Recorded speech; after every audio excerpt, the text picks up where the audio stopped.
Le village de St. Mary Mead baignait dans ce calme particulier qui précède souvent les événements désagréables, un peu comme l'air immobile avant une tempête, lorsque les feuilles semblent écouter. La lumière de l'après-midi filtrait à travers les rideaux en dentelle, saupoudrant les tables à thé du Women's Institute d'une douce lueur dorée. Il y avait des catalogues de semences, une légère odeur de polish à la lavande, et le bourdonnement de la nouvelle bouilloire électrique de Madame Price Ridley, que tout le monde trouvait bien trop moderne pour le presbytère. Sur l'une de ces tables, sous une nappe en dentelle d'apparence innocente, quelque chose brillait, une petite fiole en verre, à moitié cachée par une serviette pliée. Personne ne l'avait encore remarqué. La conversation tournait plutôt autour de sujets plus agréables. Qui avait dit quoi à propos de qui? Et si la nièce de Madame Bantry était vraiment aussi intelligente que le laissait supposer son nouveau poste à Londres. Mademoiselle Marple, assise tranquillement près de la fenêtre, sirotait son thé et observait la conversation avec un intérêt modéré. Ses yeux bleus passaient de temps en temps des interlocuteurs à la fiole oubliée. Elle semblait déplacée, comme un éclat curieux, comme une remarque tacite lors d'un goûter. Madame Price Ridley expliquait, avec l'assurance d'une femme qui considérait la vérité comme une question de ton, que le prochain bazar de l'église allait proposer une tombola des plus raffinés. Elle s'essuya la lèvre supérieure et ajouta « Nous ne tolérerons pas, comme l'année dernière, des articles d'origine douteuse. »« Oh, vous voulez dire la nappe en dentelle » dit mademoiselle Hartnell en souriant à demi. Celle qui venait de la cousine de la gouvernante de Bournemouth, celle qui a disparu au milieu de la tombola. Il y eut un murmure de rire, le genre de rire prudent et théâtraux qui accompagne les scandales locaux suffisamment anciens pour pouvoir être disséqués en toute sécurité. Mais le regard de mademoiselle Marple s'attarda. La nappe en question, douce, aux motifs complexes, légèrement jaunie sur les bords, ornait désormais la table devant eux. Quelqu'un avait dû la trouver, la nettoyer et n'y prêter aucune attention. C'est alors que la femme du vicaire remarqua la fiole. « Qu'est-ce que c'est? Je me le demande » demanda-t-elle, en se penchant en avant et en la soulevant délicatement entre ses doigts. La pièce se tut. « C'est plutôt étrange, on dirait un médicament. »« Plutôt un poison » murmura mademoiselle Hartnell, à moitié en plaisantant. « Tout ressemble à du poison quand on lit les journaux. »« Ce n'est pas du poison, » dit madame Price Ridley en reniflant. « C'est sûrement un tonique ridicule pour femmes. De nos jours, elles prennent toutes quelque chose pour les nerfs. » Mais mademoiselle Marple ne dit rien. Elle croisa les mains sur ses genoux et fixa du regard le mince résidu à l'intérieur de la bouteille, une légère trace poudreuse, verdâtre à la lumière. Quelques instants plus tard, M. Clement, le vicaire, entra pour rappeler à tout le monde que l'office du soir commencerait tôt ce soir-là. Il sourit, vit la bouteille et fronça les sourcils. « Il vaut peut-être mieux ne pas toucher à des objets étranges, ma chère, » dit-il à sa femme en la lui prenant des mains et en la posant près du plateau à thé. « Elle appartient peut-être au docteur Haydock. » Il le dit d'un ton léger, mais un léger malaise parcourut le groupe. La mention du docteur Haydock, le médecin du village et ami de longue date de mademoiselle Marple, semblait donner de l'importance à l'objet. Alors que les femmes reprenaient leur conversation, les pensées de mademoiselle Marple vagabondaient, vers le motif de la dentelle, la forme du flacon et le vague souvenir d'un objet similaire trouvé autrefois dans un cadre très différent. La salle à manger d'une pension où un certain gentleman était tombé malade après le petit déjeuner. Elle se souvenait que sa tasse avait elle aussi été posée sur de la dentelle. Elle savait que les motifs se répétaient, non pas dans les événements, mais dans les tempéraments. La nièce de madame Bantry arriva en retard, apportant avec elle un flot de parfum et d'énergie. Elle fut accueillie chaleureusement, mais non sans curiosité. Londres lui avait donné une nouvelle robe, de nouvelles manières, et la légère hauteur de ceux qui croient avoir échappé à la petitesse du village. « Tante dit que vous vous êtes tous préparés pour la fête, » dit-elle d'un ton enjoué.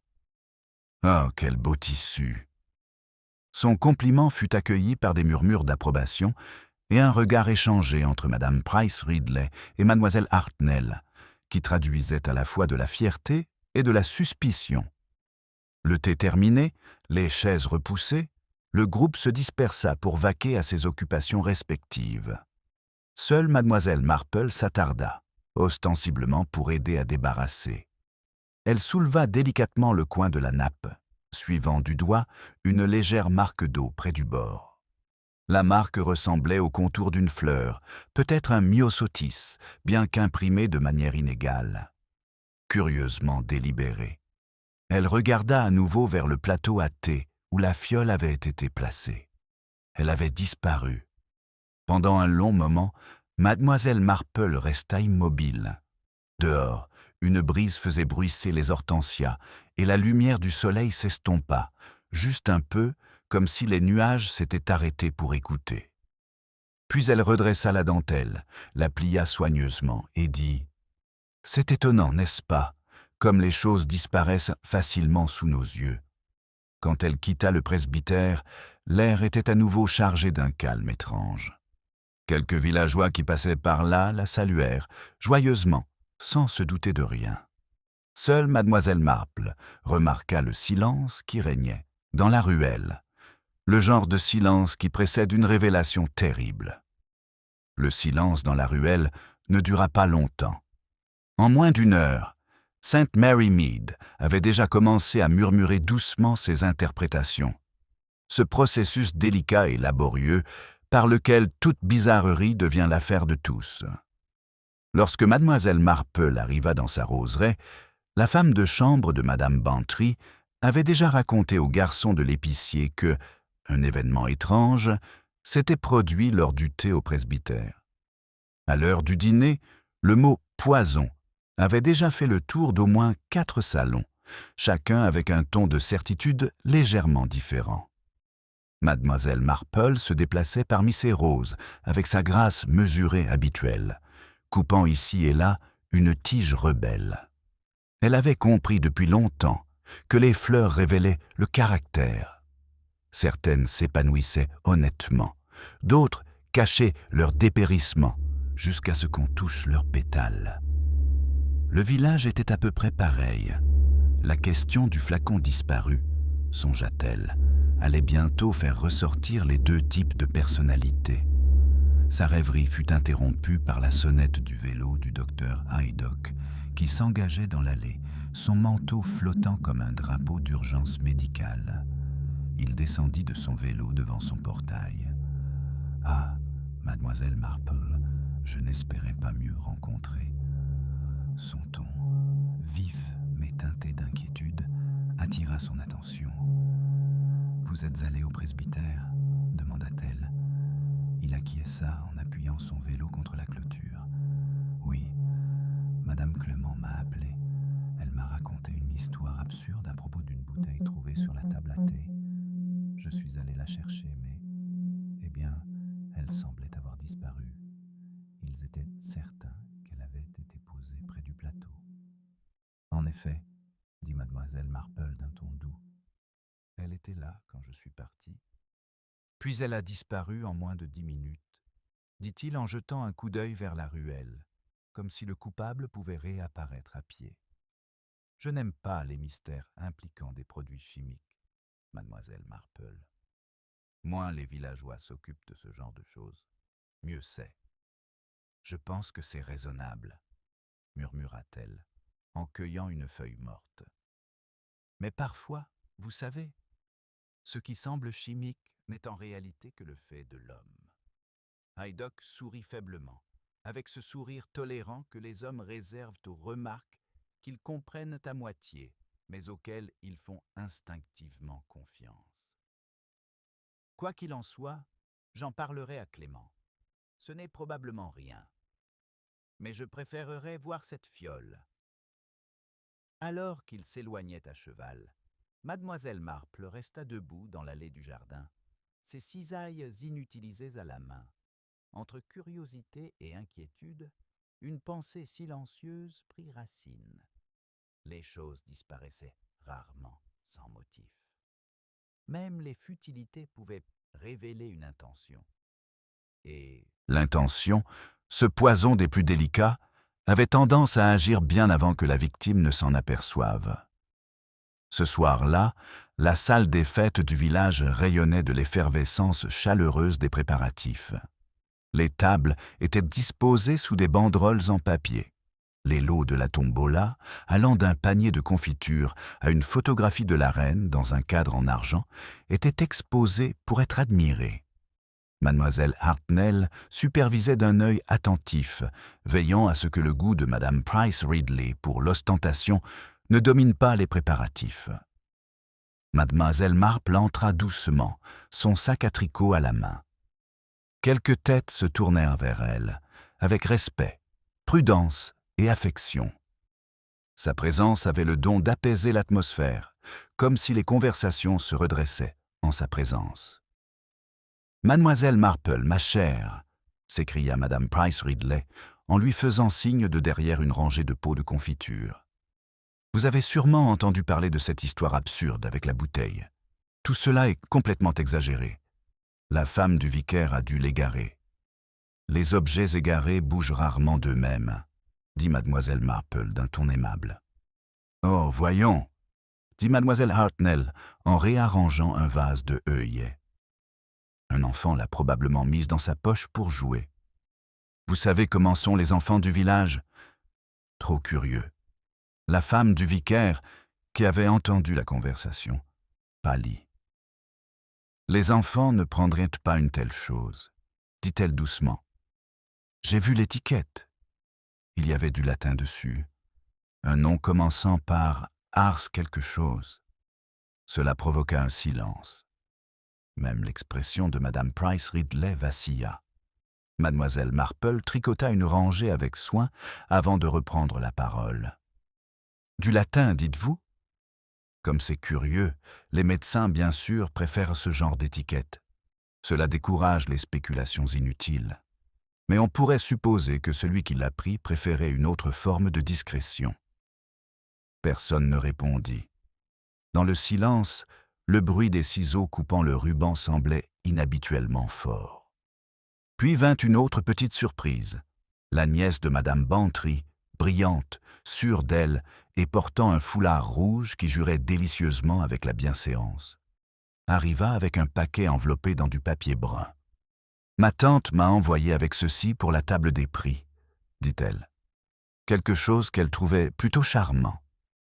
Lorsque le paquet fut déballé, il révéla une nappe en dentelle, la même que celle du thé du presbytère, soigneusement pliée, dont les bords brillaient d'un blanc éclatant comme si elle venait d'être lavée. On entendit un halètement. « Mais comment ?»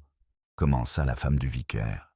« Oh, ma tante l'a trouvée devant sa porte tout à l'heure, » dit la nièce d'un ton léger. Il n'y avait pas de mots, mais j'imagine que quelqu'un a pensé qu'elle lui appartenait. Elle ressemble beaucoup à celle qu'elle a prêtée au comité de l'église l'année dernière. Mademoiselle Marple interrompit son ouvrage. Elle n'avait aucun mal à imaginer le paquet devant la porte de Madame Bantry, ni la conscience tranquille qui avait pu le déposer là, à la tombée de la nuit. Ce qui l'intriguait, c'était l'effort fait pour nettoyer, à la fois le tissu et la conscience, avant de le rendre. « Quelle attention !» murmura Madame Price Ridley, mais sa voix tremblait légèrement. « Oui, » répondit Mademoiselle Marple.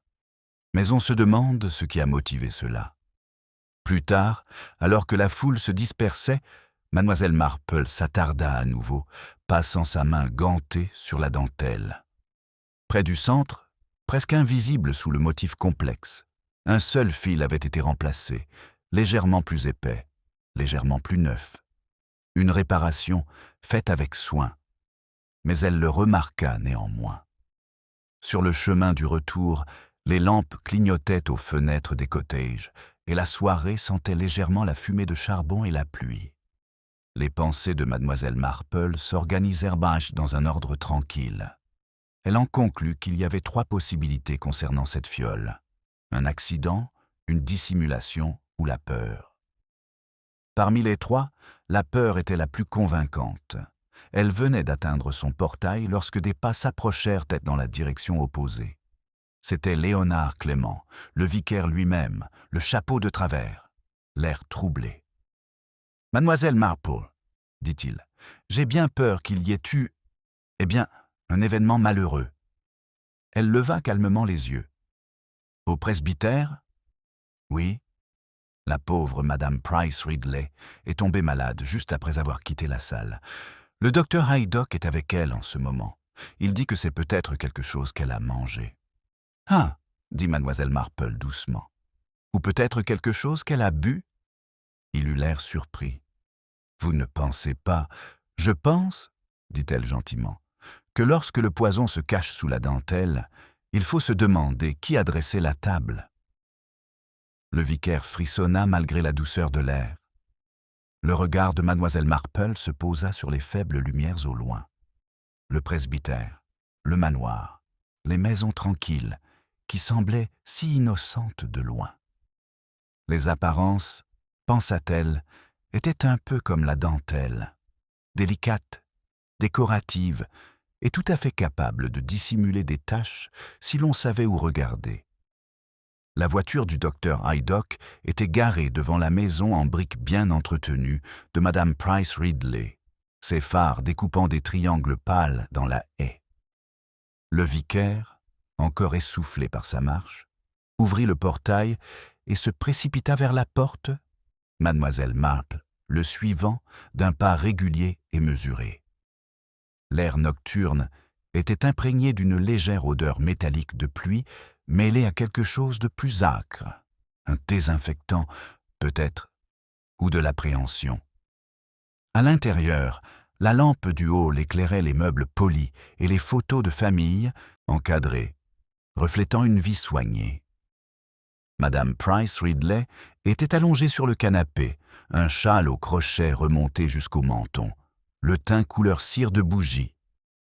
Une tasse de thé intacte reposait sur la table d'appoint à côté d'elle, comme si elle avait été placée là par respect plutôt que pour son confort. Le docteur Haydock leva les yeux lorsqu'ils entrèrent.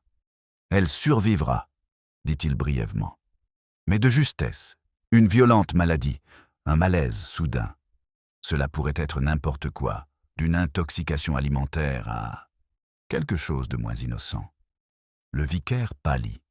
« Certainement pas. Ne tirons pas de conclusions hâtives, » dit Haydock. « Mais j'aimerais savoir précisément ce qu'elle a mangé après avoir quitté la salle. » Elle a mangé une part de gâteau aux graines et bu une demi-tasse de thé, murmura madame Clément, qui était arrivée quelques instants plus tôt et se tenait maintenant à la porte, le visage pâle sous son chapeau. Nous en avons tous mangé. Le même pot pour tout le monde ? Demanda Haydock. Oui. Le regard de mademoiselle Marple se posa sur le plateau à thé. La théière était en acier inoxydable et non en porcelaine. Pratique, moderne et étrangement déplacée dans le salon traditionnel de Madame Price Ridley. Son couvercle était légèrement entrouvert. « Étrange choix, » dit doucement mademoiselle Marple. « Je me souviens qu'elle préférait son vieux service en porcelaine. » Haydock lui jeta un coup d'œil. « Vous vous souvenez de ces détails, mademoiselle Marple ? » « Oh, oui. Les habitudes des gens en disent long. Quand elles changent, on se demande pourquoi. » Madame Price Ridley remua légèrement, murmurant quelque chose qui ressemblait à « nappe », avant que sa main ne retombe mollement. Haydock ajusta son oreiller, puis dit « Je lui ai donné quelque chose pour calmer son estomac. Nous verrons comment elle se sentira demain matin. Mais j'aimerais faire analyser ce thé, et peut-être aussi les restes de ce gâteau, s'il en reste. » « Je vais aller le chercher, » proposa madame Clément, reconnaissante d'avoir quelque chose à faire. Une fois qu'elle fut partie, mademoiselle Marple regarda tranquillement autour d'elle, les étagères bien rangées, les napperons en dentelle rigide, l'horloge qui tic-taquait avec une insistance guindée. « Je ne pense pas, » dit-elle doucement, que Madame Price Ridley soit le genre de femme à boire du thé offert par des inconnus. Haydock sourit faiblement. Non, elle est plutôt du genre à l'offrir. Mademoiselle Marple croisa son regard. Exactement. Quelques minutes plus tard, Madame Clement revint avec une petite assiette sur laquelle reposait, intacte, la part restante du gâteau aux graines, recouverte d'une serviette en papier. Haydock la prit, la renifla, puis l'enveloppa dans son mouchoir. « Je vais l'envoyer au laboratoire d'Eastbourne, par simple précaution, bien sûr. » Le vicaire regarda tour à tour les deux femmes, visiblement troublées. Si c'était délibéré, qui aurait voulu lui faire du mal? Elle est... Eh bien, elle est franche, oui, mais... La franchise peut être dangereuse, dit mademoiselle Marple, surtout lorsqu'elle est associée à une mémoire sélective. Cette remarque resta brièvement suspendue dans l'air comme le parfum léger d'un vieux parfum. Dehors, la nuit s'était intensifiée. Mademoiselle Marple déclina l'offre du vicaire de la raccompagner chez elle. « Je connais ces ruelles depuis plus longtemps que la plupart des gens connaissent maintenant leur conscience, » dit-elle avec un petit sourire. Elle marchait lentement mais sûrement. Chaque fenêtre de cottage qu'elle dépassait reflétait un fragment de paix domestique, l'illusion de sécurité que St. Mary Mead arborait de manière si convaincante. Alors qu'elle atteignait son propre portail, le léger grincement d'un vélo la fit sursauter. Un jeune homme, longiligne, maladroit et trop sérieux, descendit précipitamment de son vélo. C'était Dennis, le neveu de Madame Price Ridley, récemment revenu au village après avoir occupé un emploi vaguement décrit dans la ville. « Oh, mademoiselle Marple !» s'exclama-t-il. « J'ai appris la nouvelle concernant ma tante. C'est terrible. Je suis venu dès que j'ai pu. »« Vous avez bien fait, » dit-elle. « L'esprit de famille est admirable, surtout quand il n'est pas trop tard. » Il rougit, ne comprenant pas. « Je veux dire, j'espère qu'elle se remettra. Elle est tout ce qui me reste, vraiment. » Mademoiselle Marple le regarda avec bienveillance. « Et elle vous a, vous? Cela doit être un réconfort pour elle. » Il acquiesça, puis hésita. Ils ont dit au manoir qu'elle s'était effondrée après la réunion de la fête. J'ai pensé que c'était peut-être son cœur. Elle est assez forte pour faire partie d'une douzaine d'autres comités, répondit mademoiselle Marple en ouvrant son portail, mais peut-être trop forte pour être aimée de tous. Il eut un petit rire incertain, puis détourna le regard. Les gens parlent, je suppose. Oui, dit-elle en passant sous l'arche de son jardin. Mais parfois, ils cessent de parler, ce qui en dit encore plus long. Quand elle entra dans son cottage, l'horloge de son grand-père sonna 9 heures d'un carillon mélodieux. Elle alluma la petite lampe près de son fauteuil, se servit une demi-tasse de cacao et se mit à tricoter. Mais son esprit ne trouvait pas le repos. Il y avait quelque chose dans le ton de Dennis, un mélange d'affection et d'irritation qui suggérait une tension de longue date. Et la nappe rendue, désormais immaculée, la troublait encore plus. D'après son expérience, la propreté était souvent utilisée pour dissimuler la culpabilité. Le lendemain matin, la pluie s'abattit et une nouvelle vague de ragots déferla. À l'épicerie, on racontait que Madame Price Ridley avait accusé mademoiselle Hartnell de négligence dans la préparation des rafraîchissements pour la fête.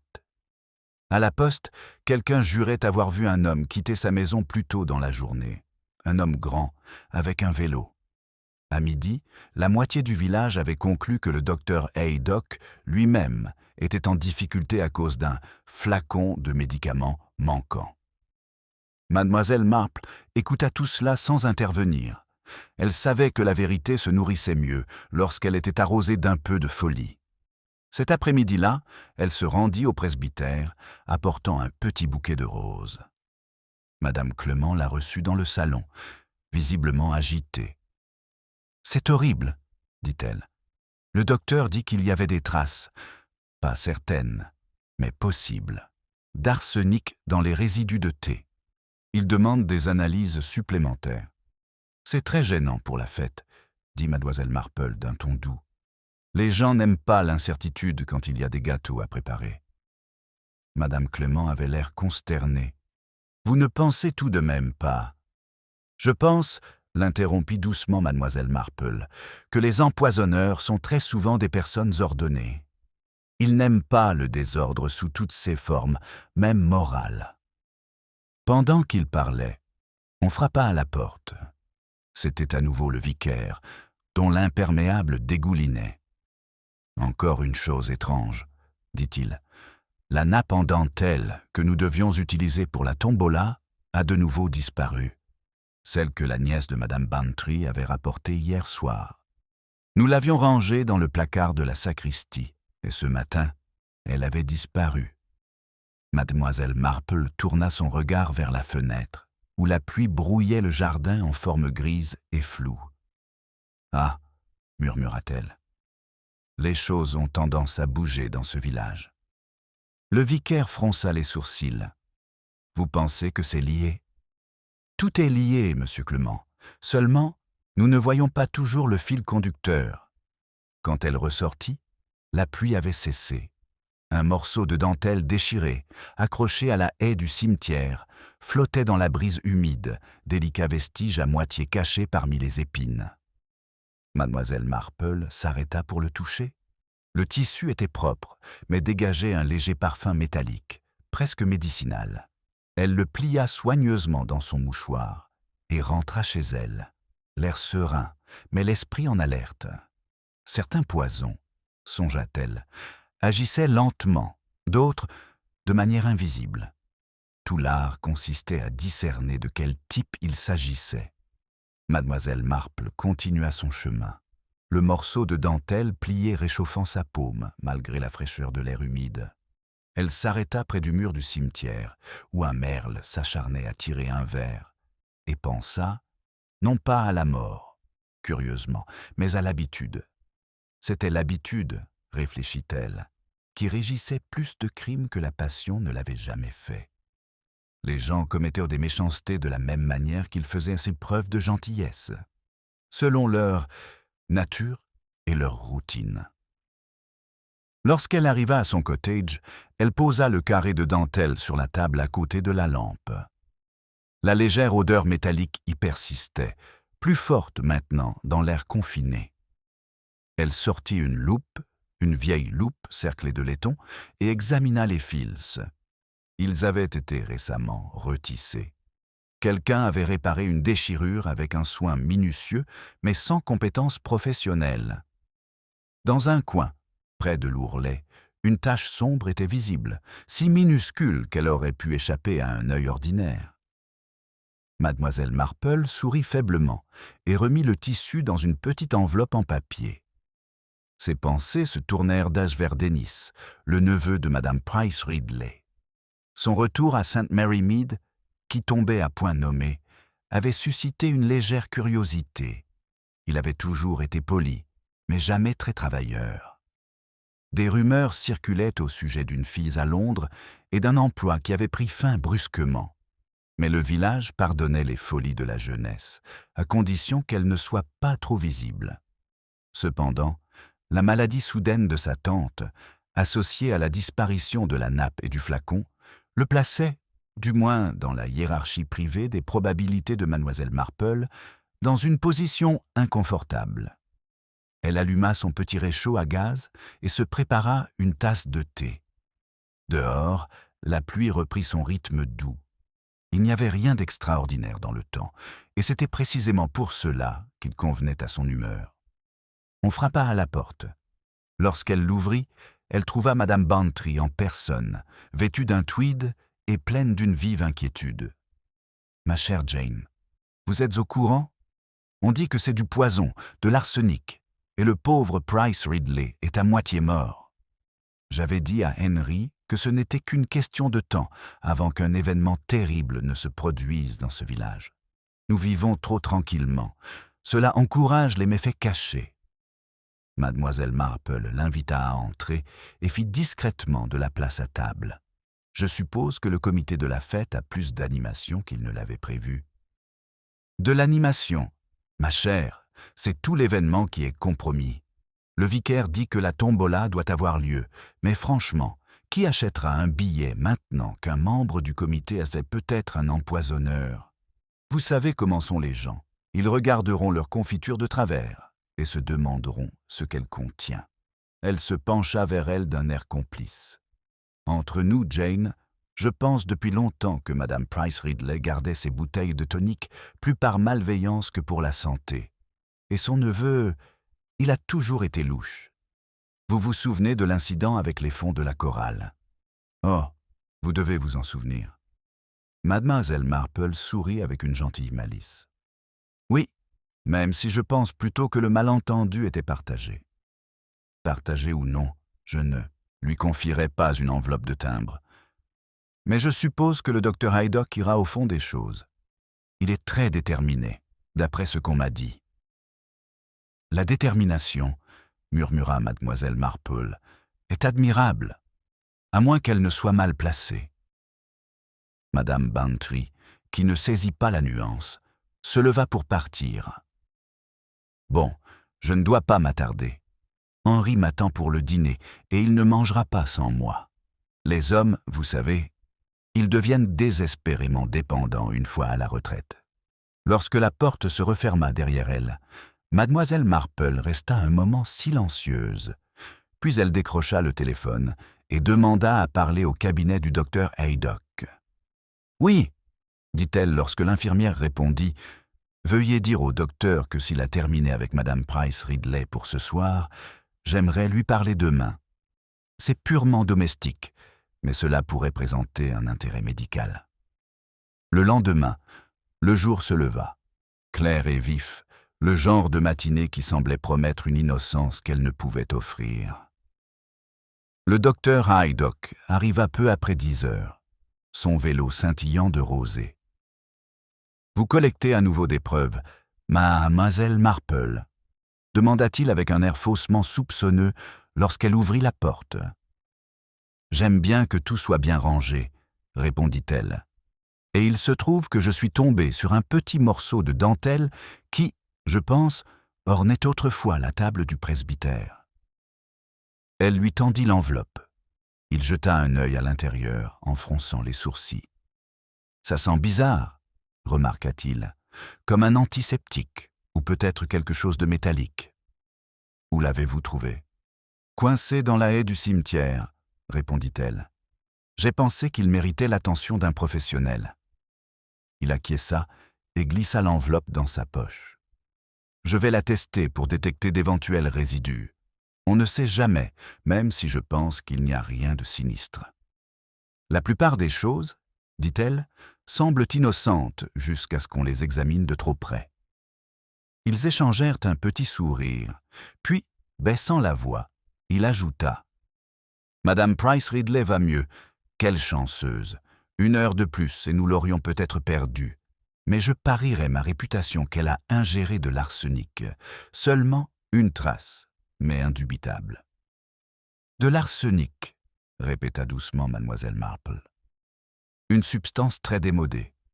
On imagine qu'elle est tombée en désuétude en même temps que les corsets et les contraintes morales. » Haydock gloussa. Si seulement la moralité avait changé aussi facilement que la médecine.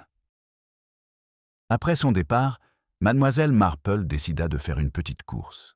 Elle se rendit à la poste, ses gants de dentelle soigneusement boutonnés. À l'intérieur, elle trouva mademoiselle Hartnell en grande conversation avec la femme de l'épicier. « Bonjour, » dit mademoiselle Marple d'un ton aimable. « Je venais justement demander si des colis avaient été déposés au presbytère hier soir. La nièce de madame Bantry a mentionné en avoir reçu un, vous vous en souvenez ?» Mademoiselle Hartnell écarquilla les yeux. « Oui, c'est vrai. Je l'ai vu la porter moi-même. Pourquoi cette question ?»« Simple curiosité, » répondit mademoiselle Marple. « On entend des choses si intéressantes sur la circulation de la dentelle. » La femme de l'épicier rit nerveusement. « Oh, mademoiselle Marple, vous donnez vraiment l'impression que c'est mystérieux. »« Je suppose que ça l'est, » dit mademoiselle Marple doucement. « Même la dentelle peut avoir une double vie. » En sortant du magasin, elle rencontra à nouveau Dennis, qui se tenait maladroitement près de son vélo. Il était pâle et semblait nerveux, comme quelqu'un qui essaie de paraître indifférent. « Ils disent qu'elle va mieux », dit-il brusquement. « Je suis soulagé, bien sûr, mais tout le monde semble penser. Enfin, vous savez ce qu'ils pensent. » « Les gens doivent penser quelque chose, » dit mademoiselle Marple. « Cela leur évite de penser à eux-mêmes. » Il esquissa un sourire crispé. « Ma tante est une femme dure, mais elle ne méritait pas cela. J'espère qu'ils attraperont le responsable. »« Je pense, » dit mademoiselle Marple, « qu'ils en savent déjà plus qu'ils ne le croient. » Il fronça les sourcils. « Savez-vous quelque chose, mademoiselle Marple ?» Elle soutint son regard avec une gentille sérénité. « Seulement ce que la nature humaine m'a appris depuis de nombreuses années, mon cher garçon. Nous détestons rarement les personnes que nous pensons détester. Le plus souvent, nous en voulons à ceux qui nous font nous sentir petits. » Il la regarda, sans comprendre, puis murmura un au revoir et repartit à vélo. Dans l'après-midi, les résultats des analyses de la dentelle arrivèrent au cabinet du docteur Haydock. Il téléphona immédiatement à mademoiselle Marple. « Vous avez eu raison de l'apporter. Des traces infimes, identiques à celles trouvées dans les résidus de thé. Quelqu'un a dû manipuler les deux, par négligence cependant, car les personnes les plus prudentes oublient les plus petites choses. »« La négligence, » murmura mademoiselle Marple, « est le dernier luxe de ceux qui se croient vertueux. » Ce soir-là, elle s'assit près du feu et tricota à un rythme régulier. Dehors, les cloches de St. Mary Mead sonnaient pour l'office du soir, d'une manière douce et solennelle. Quelque part, au milieu de ces carillons, elle sentit la vérité commencer à prendre forme, pas encore clairement, mais suffisamment pour en percevoir les contours. Puis, on frappa brusquement à la porte, de manière précipitée et incontrôlée. Elle ouvrit et trouva Madame Clement, les yeux écarquillés de peur. « Mademoiselle Marple » haleta-t-elle, « c'est horrible. Madame Price Ridley est morte. » Pendant un instant, le monde sembla s'arrêter. Seul le bruit de la pluie qui tapait faiblement contre la fenêtre et le murmure de la trotteuse de l'horloge se faisaient entendre. Mademoiselle Marple prit son châle, sans se presser. « Asseyez-vous, ma chère, » dit-elle doucement, en guidant Madame Clement vers une chaise. La femme respirait rapidement et superficiellement, ses mains gantées tremblaient l'une contre l'autre. « C'est arrivé tout à l'heure, » haleta Madame Clement. « Elle semblait aller mieux ce matin. Le docteur Haydock avait même dit « Oh, il avait dit qu'elle pourrait sortir du lit dans un jour ou deux. » Mais quand il a appelé ce soir, elle était partie.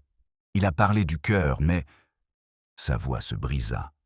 Il avait l'air incertain. Les médecins, dit calmement mademoiselle Marple, sont souvent incertains lorsqu'ils soupçonnent trop de choses. Dehors, la cloche de l'église se mit à sonner, solennelle et définitive. Madame Clement tressaillit comme si le son lui-même l'accusait. Vous ne pensez pas que quelqu'un aurait voulu... Mademoiselle Marple croisa les mains. C'est toujours possible, ma chère. Mais le plus souvent, l'intention reste cachée, même à celui qui la met à exécution. Le poison a le don de révéler des vérités que les gens préfèrent taire. Ils restèrent assis un moment dans le silence qui suit un choc, celui qui semble altérer l'air même. Puis mademoiselle Marple se leva, imperturbable.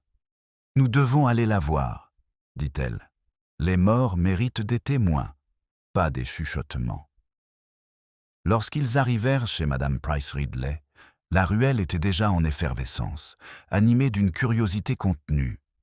Les rideaux tremblaient, des lumières brillaient dans les fenêtres étroites. La voiture du docteur Haydock brillait à nouveau devant le portail, la pluie scintillant sur son capot. À l'intérieur, le salon était plus rangé qu'auparavant, presque de manière anormale, comme si quelqu'un avait effacé non seulement la poussière, mais aussi les souvenirs. « Elle s'est éteinte paisiblement, » dit Haydock en se redressant à côté du canapé. Son ton était sec, mais la fatigue le rendait plus tendu. « J'ai bien sûr prévenu la police. Il faut suivre la procédure. » Mademoiselle Marple acquiesça, le regard errant sur l'ordre impeccable de la pièce. Les napperons en dentelle parfaitement alignés. La tasse de thé retirée, la cheminée fraîchement balayée. « Vous avez été minutieux » murmura-t-elle. « Pas moi » répondit Haydock d'un ton sombre. « La gouvernante, j'imagine. Elle est arrivée avant moi et a décidé de rendre les choses présentables. » « Quelle conscience professionnelle » observa mademoiselle Marple. « La mort améliore rarement l'entretien d'une maison. » Le médecin esquissa un sourire las, puis baissa la voix. « Vous aviez encore raison, mademoiselle Marple. Les traces d'arsenic sont désormais indéniables. J'ai trouvé le flacon sur le rebord de la fenêtre de la cuisine. Il avait la même forme et la même étiquette que celui du presbytère, mais son contenu avait presque entièrement disparu. Quelqu'un avait l'intention de finir le travail. À ces mots, madame Clement se couvrit la bouche. « Mais qui aurait pu... Denis ?» « Certainement pas. » Mademoiselle Marple se retourna. « Est-il ici ?»« Dans la pièce voisine, » répondit Haydock. « Il fait les 100 pas comme un fantôme. » Ils trouvèrent le jeune homme dans le petit salon, debout, raide, devant la cheminée. Son visage, pâle et tiré, reflétait l'incrédulité épuisée de quelqu'un qui n'a plus aucun moyen de défense. « Elle est morte, alors », dit-il d'une voix rauque lorsque mademoiselle Marple entra. « Je le savais. Je savais qu'ils m'en tiendraient tous responsables. »« Personne n'a blâmé qui que ce soit, » dit mademoiselle Marple avec gentillesse. « Même s'il est naturel de penser à ceux qui sont les plus proches de l'événement. » Il se tourna vers elle, les yeux brillants. Elle était de mauvaise humeur, mais c'était ma tante. Je m'occupais d'elle, n'est-ce pas? Elle m'a recueilli quand je n'avais nulle part où aller. Pourquoi aurais-je? La gratitude, dit mademoiselle Marple doucement, est un sentiment curieux. Elle peut tourner au vinaigre lorsqu'elle se mêle à la fierté. Il cligna des yeux, s'efforçant d'interpréter son ton. Vous pensez que je pense, dit-elle, que les gens sont compliqués. Dites-moi, votre tante a-t-elle reçu beaucoup de visiteurs hier? Il fronça les sourcils, passant une main dans ses cheveux. Juste la femme du vicaire dans l'après-midi et mademoiselle Hartnell dans la soirée. Elle a apporté des fleurs, des œillets. Elle a dit qu'elle les avait oubliés à la réunion de la fête. « Ah !» murmura mademoiselle Marple. « C'est très attentionné de sa part. » Avant que Denis n'ait pu répondre, le bruit d'une voiture qui s'arrêtait interrompit la conversation. L'inspecteur Craddock entra, grand, calme, avec ce léger air de familiarité réticente réservé aux affaires impliquant mademoiselle Marple. « Bonsoir, madame, » dit-il en s'inclinant respectueusement. « Le docteur m'a dit que vous aviez été parmi les premiers à soupçonner un acte criminel. »« Oh, pas soupçonner, » dit-elle, « simplement remarquer. La différence, voyez-vous, c'est que le soupçon obscurcit le jugement, tandis que remarquer le clarifie. » Craddock se permit un petit soupir. « Tout à fait. Eh bien, nous allons bien sûr procéder à une autopsie. En attendant, nous aurons besoin des déclarations de toutes les personnes qui ont assisté à ce thé. Il y a quelque chose qui cloche dans la chronologie. »« Oui, » acquiesça doucement mademoiselle Marple. « Les chronologies, comme les motifs de dentelle, peuvent sembler symétriques tout en cachant de petites incohérences. » Craddock la regarda longuement. « Et vous pensez que l'une de ces incohérences nous mènera au coupable? »« Je pense, » dit-elle, « qu'elles l'ont déjà fait. » Elle se tourna vers la porte où la pluie avait recommencé à tomber. Un doux cliquetis, régulier comme le rythme des pensées. « Inspecteur, » ajouta-t-elle, « si vous tombez sur un paquet de dentelles rendu 2 fois à sa propriétaire, vous pourriez vous demander s'il était vraiment destiné à quitter ses mains. » Craddock fronça les sourcils, mais acquiesça, sachant qu'il valait mieux ne pas insister trop tôt. Tandis que les agents parcouraient la maison, Mademoiselle Marple s'attarda près de la fenêtre, le regard pensif. Elle regarda l'un d'eux porter une petite boîte contenant des preuves vers la voiture. À l'intérieur se trouvait la cuillère en argent de la dernière tasse de thé de Madame Price Ridley, polie, inoffensive et brillant faiblement à la lumière de la lampe. Haydock la rejoignit. « Vous êtes troublé, dit-il doucement. « Je ne suis pas troublé, répondit-elle. Cela me rappelle simplement quelque chose. J'ai connu une dame qui s'est empoisonnée sans le vouloir. Elle avait mélangé ses toniques, voyez-vous. Mais ici, dit-elle en reportant son regard vers la pièce, il n'y a pas eu de confusion. Tout cela a été arrangé. Vous voulez dire prémédité? Pas nécessairement. Arrangé, docteur. Il y a une différence. La préméditation relève de l'esprit. L'arrangement relève de la conscience. Ces paroles le laissèrent perplexe, comme elle l'avait voulu. Au matin, le village s'éveilla avec une joie solennelle à l'annonce de la nouvelle. Les ragots circulaient tout rapidement, mais avec respect. Après tout, les morts méritaient une spéculation respectueuse. À l'épicerie, on disait que Madame Price Ridley avait été trop stricte, tandis qu'à la poste, on murmurait que Denis avait des dettes dont il valait mieux ne pas parler. D'autres affirmaient que les œillets de Mademoiselle Hartnell étaient étrangement fanés, sans que personne ne se souvienne exactement comment. Pendant ce temps, Mademoiselle Marple se rendait au cimetière. La haie portait encore de légères traces de dentelle déchirée, et sur le chemin humide gisait un pétale tombé, non pas de la haie, mais d'une fleur qu'elle reconnut immédiatement.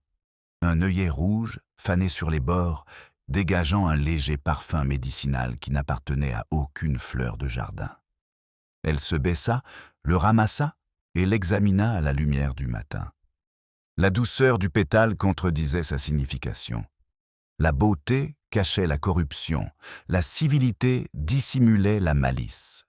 Alors que la cloche de l'église sonnait 8 heures, elle leva les yeux et vit l'inspecteur Craddock s'approcher de la porte. « D'autres questions, Mademoiselle Marple ?» demanda-t-il. « Toujours, » répondit-elle en glissant le pétale dans son mouchoir. « Et peut-être une petite réponse qui commence à se former. » L'inspecteur Craddock suivit le rythme tranquille de Mademoiselle Marple alors qu'il quittait le cimetière, la brume s'enroulant entre les pierres tombales comme une créature vivante. Il avait appris depuis longtemps que le silence, en sa compagnie, n'était jamais inutile. C'était là que ses pensées prenaient toute leur force. Elle tenait le mouchoir plié avec légèreté, comme s'il ne contenait rien de plus sinistre qu'une fleur pressée. « Vous avez trouvé quelque chose ?» dit-il enfin, observant les fines lignes de son expression restée tranquille. « Peut-être, » répondit-elle. « Un rappel, en fait. La différence entre une fleur de jardin et une fleur de fleuriste peut en dire long sur l'intention. » Il fronça légèrement les sourcils. « Vous voulez dire les œillets ? Je veux dire la main qui les a choisis, » dit-elle. On choisit rarement le rouge sans vouloir se faire remarquer. Ils s'engagèrent dans la ruelle où les flaques d'eau scintillaient comme des miroirs reflétant des secrets. Craddock s'arrêta brusquement. « Vous ne pensez pas que Mademoiselle Hartnell, elle est peut-être moralisatrice, mais elle est inoffensive. » Les yeux de Mademoiselle Marple brillèrent faiblement. « Oh, mon cher inspecteur, l'innocuité est une vertu surestimée. J'ai vu bien plus de méfaits commis par indignation morale que par malveillance. » Avant qu'il n'ait pu répondre, ils aperçurent là le vélo du docteur Haydock appuyé contre le portail de Mademoiselle Marple. Il attendait dans son salon, se réchauffant les mains près du feu. « Je viens de la gare, » dit-il sans préambule. « Le rapport du laboratoire est revenu. C'est confirmé. Il s'agit bien de trioxyde d'arsenic, à la même concentration dans les 2 cas. De plus, les traces trouvées sur le morceau de dentelle que vous avez trouvé correspondent exactement. » Craddock expira entre ses dents. « Donc, notre empoisonneur a manipulé le tissu. Cela réduit les possibilités. Vraiment, murmura mademoiselle Marple. La moitié du village l'a touché pendant ces interminables thés et fêtes. La question n'est pas de savoir qui l'a manipulé, mais qui souhaitait qu'il soit rendu, à 2 reprises.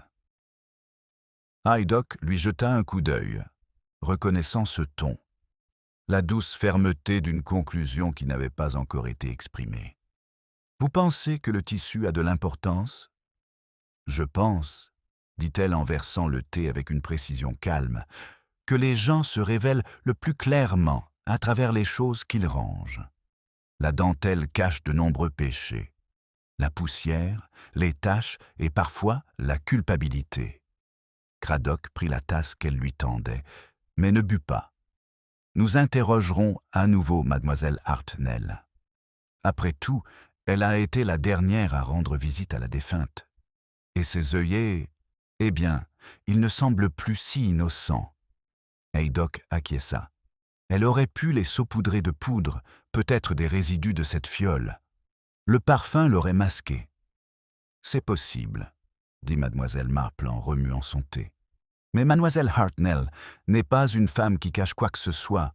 Toutes ses vertus sont exposées au grand jour, et tous ses vices sont déguisés en devoirs.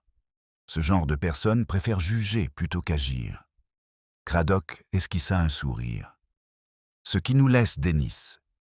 Il avait l'occasion, la proximité et plus à gagner. »« Ah, dit-elle, le mobile, ce mot si commode. Il faut faire preuve de prudence à ce sujet. Le mobile explique trop de choses, trop tôt, et finalement, rien du tout. » La patience de l'inspecteur vacilla. « Mademoiselle Marple, je me demande parfois si vous prenez plaisir à me regarder tourner en rond. » Elle le regarda avec bienveillance. « Seulement quand vous êtes assez près pour l'attraper. » Un coup à la porte l'épargna de répondre. C'était à nouveau la femme du vicaire, pâle et agitée, les gants humides à cause de la brume. « Inspecteur, mademoiselle Marple, je ne savais pas vers qui d'autre me tourner. C'est à propos de la liste de la tombola. Elle a disparu. Tous les noms, les prix, tout. Je l'avais dans le tiroir de la sacristie hier soir, et ce matin, elle avait disparu. »« Une autre disparition, » dit mademoiselle Marple d'un ton doux. « Il semble que le village ait pris l'habitude d'égarer son inventaire moral. » Cradock sortit son carnet. Qui y avait accès ? « Oh, tout le monde, » répondit-elle impuissante. Mademoiselle Hartnell, l'organiste, même Denis. Il aidait à réparer le tableau d'affichage. Le tricot de mademoiselle Marple reposait intact sur ses genoux, mais ses doigts tremblaient légèrement, comme s'ils suivaient un fil invisible. Les gens sont négligents avec les papiers lorsqu'ils cachent quelque chose de plus fragile, murmura-t-elle. Haydock la regarda avec curiosité. « Vous voulez dire la conscience ?» Elle sourit. « Ou la vanité. C'est à peu près la même chose. » En fin d'après-midi, ils retournèrent tous les 3 à l'église. La pluie avait cessé, laissant place à une luminosité intense. À l'intérieur de la sacristie, l'armoire était ouverte, les tiroirs à moitié tirés. Cradock examina la scène d'un œil expert. « Aucun signe d'effraction, » marmonna-t-il. Soit le voleur avait une clé, soit il pensait que personne ne remarquerait son absence. « Il avait raison, » dit doucement mademoiselle Marple. « Peu de choses sont plus invisibles que les documents administratifs d'une paroisse. On ne remarque leur absence que lorsqu'on doit en rendre compte. » Son regard se posa sur le coin le plus éloigné, où un morceau de fil était accroché au bord d'un tiroir éclaté. Pâle, délicat, indubitablement de la dentelle. Elle le toucha presque avec révérence.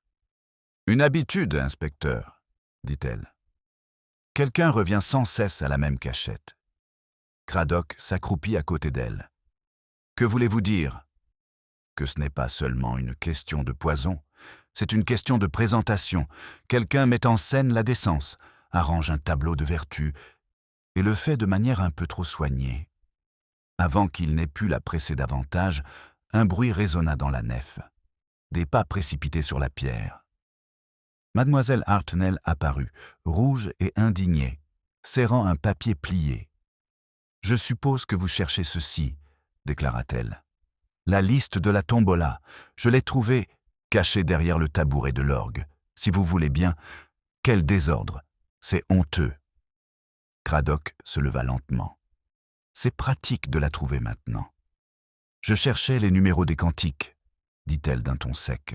« Je ne peux pas imaginer comment elle est arrivée là. » Le regard de mademoiselle Marple s'attarda sur le papier que tenait mademoiselle Hartnell. La liste était impeccable, trop impeccable, fraîchement recopiée, l'encre encore humide. « Vous êtes très efficace, ma chère, » dit-elle gentiment. « L'efficacité est une sorte d'armure, n'est-ce pas? Elle permet de garder les choses en ordre, les sentiments, les souvenirs. » Mademoiselle Hartnell rougit.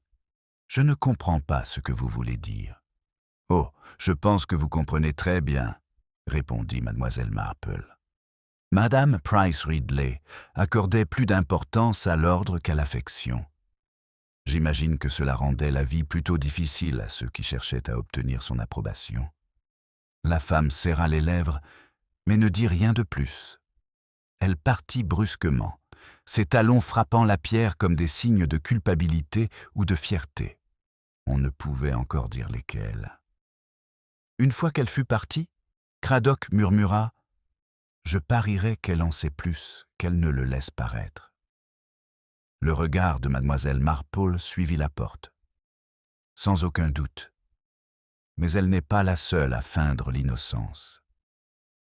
Le soir tomba tôt, plongeant l'église dans l'ombre. Lorsqu'ils sortirent, l'air était empreint d'une légère douceur, encore des œillets, mais fanés cette fois, leur parfum devenant légèrement aigre.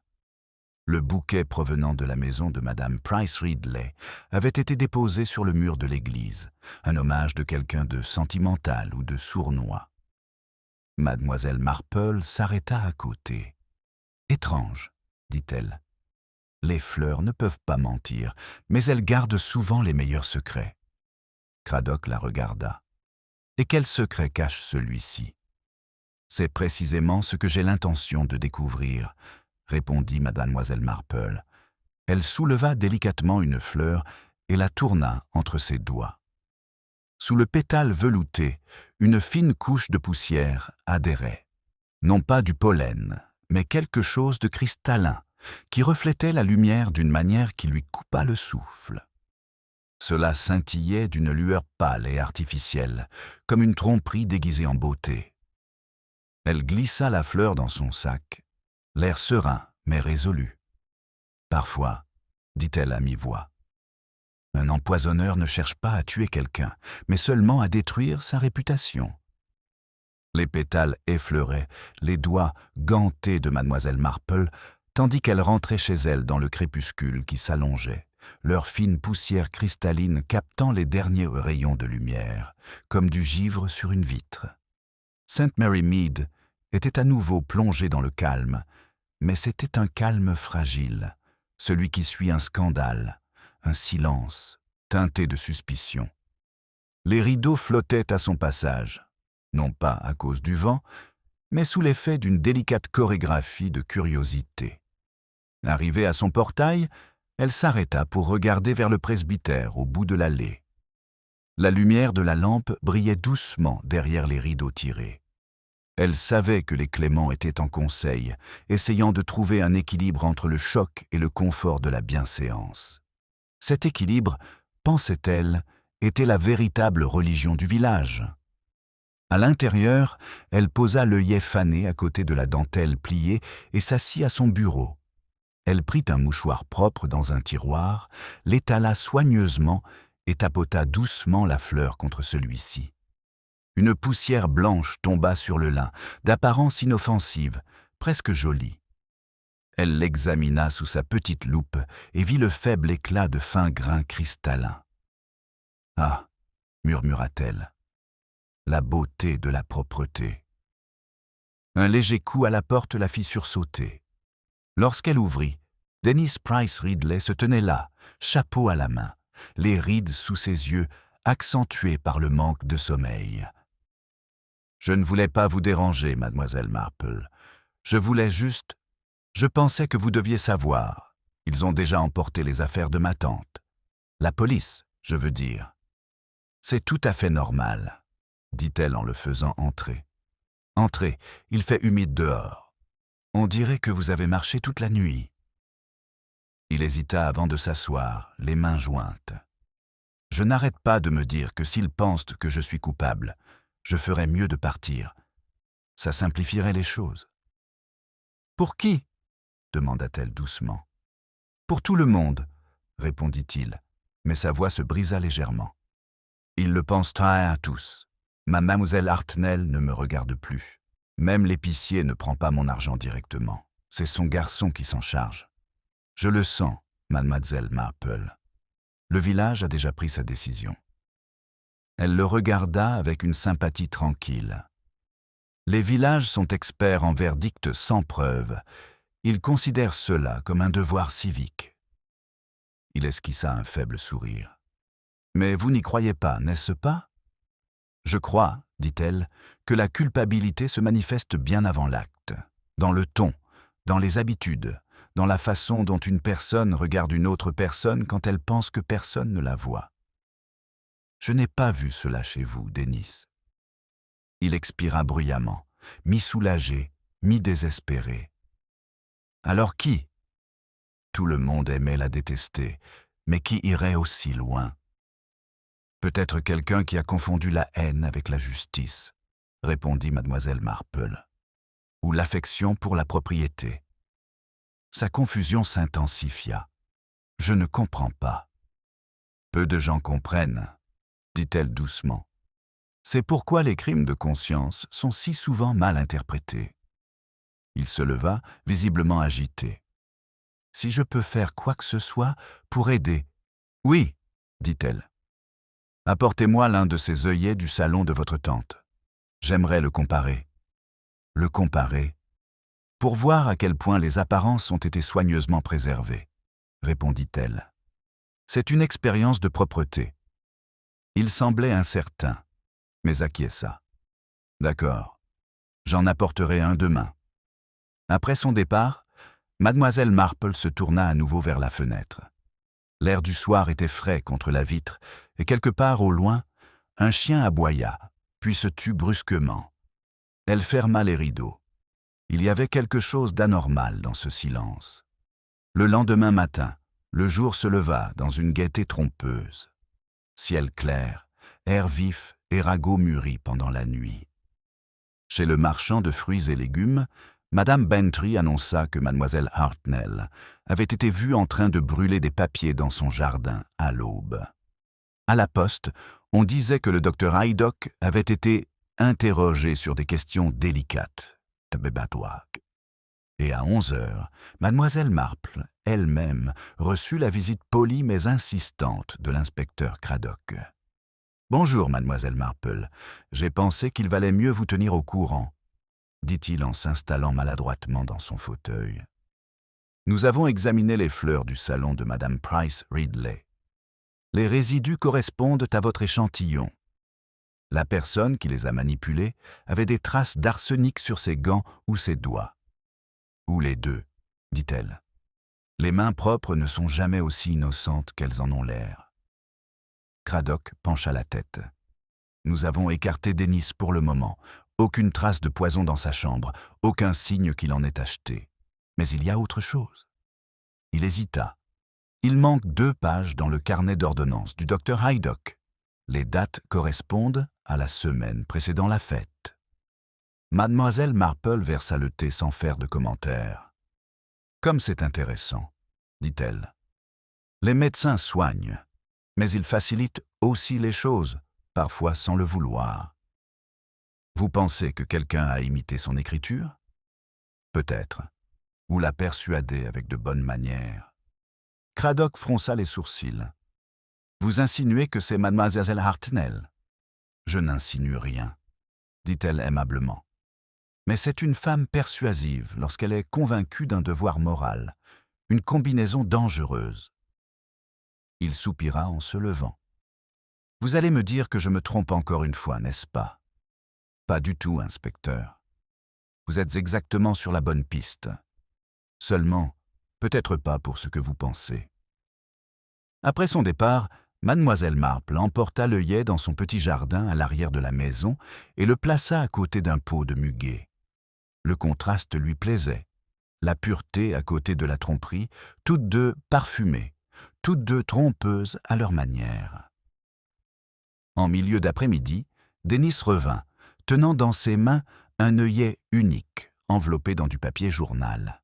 « Il vient du vase, près de sa photo », dit-il en le lui tendant. « J'ai pensé que cela pourrait aider. » Elle le déballait en hochant la tête d'un air pensif. La tige était légèrement abîmée, comme si elle avait été cueillie à la hâte. « Tu remarques quelque chose d'étrange » demanda-t-elle. Il secoua la tête. « Ce n'est qu'une fleur. »« Ah, vraiment ?» Elle la tourna lentement.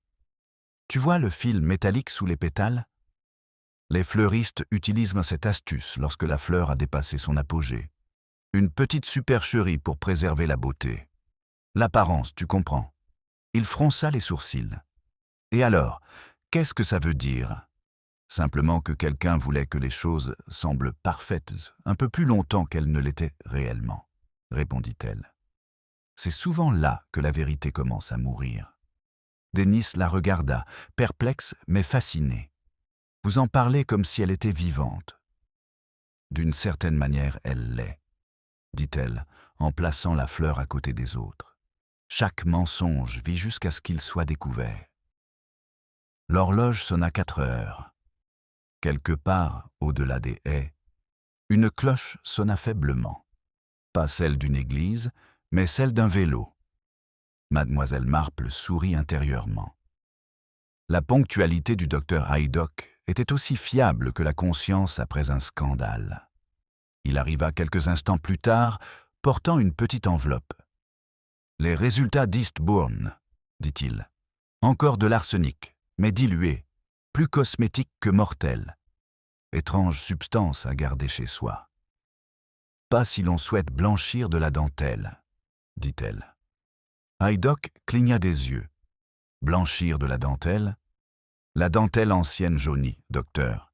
Les ménagères avaient l'habitude de la tremper dans de l'eau contenant une trace de carbonate d'arsenic. Parfaitement sûre en théorie, à moins de mal doser. Il la fixa du regard. « Vous voulez dire que tout cela pourrait être un accident ? » « Oh, difficilement. Mais peut-être un accident déguisé en tradition. » Alors qu'il s'éloignait, elle resta près de la fenêtre, le regard attiré une fois de plus par le léger scintillement des pétales. Il reflétait la lumière de l'après-midi, comme il l'avait fait dans le flacon, comme dans ses souvenirs. Le motif devenait clair, mais elle savait que les motifs étaient souvent trompeurs, lorsqu'ils semblaient complets. Son chat remua près de la cheminée. La pièce sentait légèrement les œillets et le thé, des parfums sucrés masquant l'amertume. Elle souleva à nouveau la fleur, la passa délicatement sur son poignet et murmura presque distraitement. Des mains propres, des cœurs purs et des intentions très sales. Le dernier frémissement du murmure de Mademoiselle Marple semblait flotter dans la pièce, se confondant avec le doux tic-tac de l'horloge. Dehors, la lumière du jour commençait à décliner, celle qui argentait les toits et transformait les fenêtres en miroirs. Elle replia l'œillet dans son papier, l'air ni sombre ni triomphant, seulement pensif, comme si le souvenir lui-même était un suspect soumis à un interrogatoire. On frappa à la porte presque immédiatement après le départ de Haydock. 2 coups rapides, assurés et sans hésitation. Mademoiselle Marple ouvrit la porte et trouva l'inspecteur Craddock debout devant elle, son manteau humide à cause de la brume et son expression suggérant à la fois des progrès et de la perplexité. « Je viens du presbytère, » dit-il sans préambule. Mademoiselle Hartnell était en larmes. Elle dit qu'elle est persécutée par des insinuations. Elle jure qu'elle n'a jamais apporté de fleurs chez Madame Price Ridley. Mademoiselle Marple haussa un sourcil. Comme c'est curieux. Elle insistait beaucoup sur ce point il y a seulement 2 jours. Exactement. Elle a changé sa version. Maintenant, elle prétend que Madame Price Ridley lui a demandé de les livrer à quelqu'un d'autre, à savoir la sœur du docteur Haydock. Mais rien ne prouve qu'elle l'ait fait. C'est le problème avec les mensonges, inspecteur, dit mademoiselle Marple doucement. Ils poussent comme du lierre, s'enroulant autour de la vérité jusqu'à l'étouffer. Il soupira en se frottant la tempe. Je vais devoir reparler à Haydock. Il n'apprécie pas d'être mêlé à des ragots. Il dit que le poison doit provenir d'une vieille source domestique, un produit anti-rongeur ou un additif pour tonique. C'est possible, murmura-t-elle. Mais on se demande qui, à St. Mary Mead, garde du poison pour les nuisibles dans un placard garni de dentelle. Craddock lui lança un regard entre l'admiration et la lassitude. Vous avez de nouveau cette lueur dans les yeux, mademoiselle Marple, celle qui signifie généralement que vous avez déjà pris votre décision. Pas du tout, répondit-elle aimablement. Je constate simplement que la culpabilité aime la propreté. Elle préfère toujours se présenter sous un emballage raffiné. Elle alla chercher son châle. Allons-nous à pied au presbytère, inspecteur? C'est une belle soirée pour s'éclairer. Ils traversèrent la ruelle étroite où les flaques reflétaient les lampadaires comme des yeux tranquilles. La conversation était minimale. Le silence entre eux avait sa propre texture, celle d'une curiosité partagée. Lorsqu'ils arrivèrent au presbytère, Madame Clement les accueillit à la porte, visiblement anxieuse. « Oh, inspecteur, Dieu merci, vous devez entrer. Mademoiselle Hartnell est hors d'elle. J'ai pensé qu'une tasse de thé pourrait la calmer, mais elle continue d'affirmer qu'on complote contre elle. » « Les complots sont rarement l'œuvre d'autrui, » murmura mademoiselle Marple alors qu'ils entraient dans le salon. Mademoiselle Hartnell était assise, raide, sur le bord de sa chaise, son chapeau toujours sur la tête, ses gants serrés dans une main tremblante. « C'est monstrueux, » déclara-t-elle dès qu'ils entrèrent. « On m'a ridiculisé. Tout le village murmure que j'ai apporté la mort dans un bouquet de fleurs. Je ne l'accepterai pas, inspecteur. Je suis une femme respectable. » Craddock prit place en face d'elle. « Personne ne vous accuse officiellement de quoi que ce soit, mademoiselle Hartnell. Nous essayons simplement de vérifier vos déplacements cet après-midi-là. »« Je vous l'ai déjà dit, » dit-elle en élevant la voix. « J'ai apporté des œillets de mon jardin. Il n'y a rien de mal à cela. Madame Price Ridley les a admirés. Elle a même dit qu'elle en garderait un pressé dans sa Bible. » Les yeux de mademoiselle Marple clignèrent. « Les fleurs pressées sont des objets sentimentaux, ne trouvez-vous pas? Elles préservent la beauté en lui ôtant la vie. » La femme la fixa, partagée entre l'indignation et la confusion. « Je ne vois pas en quoi cela a de l'importance. »« Vous n'avez pas besoin de le comprendre, » répondit doucement mademoiselle Marple. « Pas encore. » Craddock s'éclaircit la gorge. « Mademoiselle Hartnell, lorsque vous avez donné ces fleurs à Madame Price Ridley, avez-vous remarqué quelque chose sur ses mains ou ses vêtements? Des taches? De la poudre? » ?»« Certainement pas, » rétorqua-t-elle. « Elle était impeccable, comme toujours, col en dentelle, broche, tout le reste. Elle se vantait de ne jamais avoir la moindre poussière sur elle. Une vertu remarquable, » dit mademoiselle Marple. « Mais je me demande si quelqu'un a jamais osé la décevoir. » Madame Clement versa le thé avec une précision tremblante. Le léger tintement de la porcelaine remplit le silence.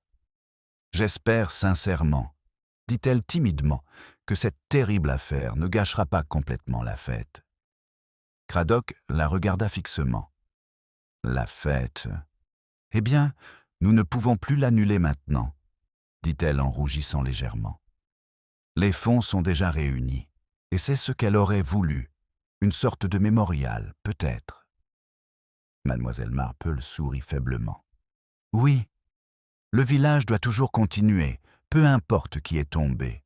C'est notre plus grand réconfort et notre plus grande illusion. » Le sang-froid de mademoiselle Hartnell commença à vaciller.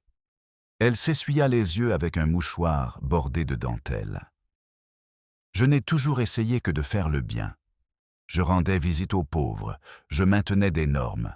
Oh, je sais que les gens me trouvent critique, mais c'était pour leur bien. » Madame Price Ridley le comprenait. « Vraiment ?» demanda mademoiselle Marple doucement. Ou bien le tolérait-elle parce qu'elle aimait avoir quelqu'un à réprimander? La question resta en suspens entre elles, comme de la fumée. Pendant un moment, personne ne bougea. Puis mademoiselle Hartnell se leva brusquement. « Je ne resterai pas ici pour être insultée. Je n'ai rien fait de mal. » Cradock se leva également, lui bloquant doucement le passage. « Personne ne vous accuse, madame.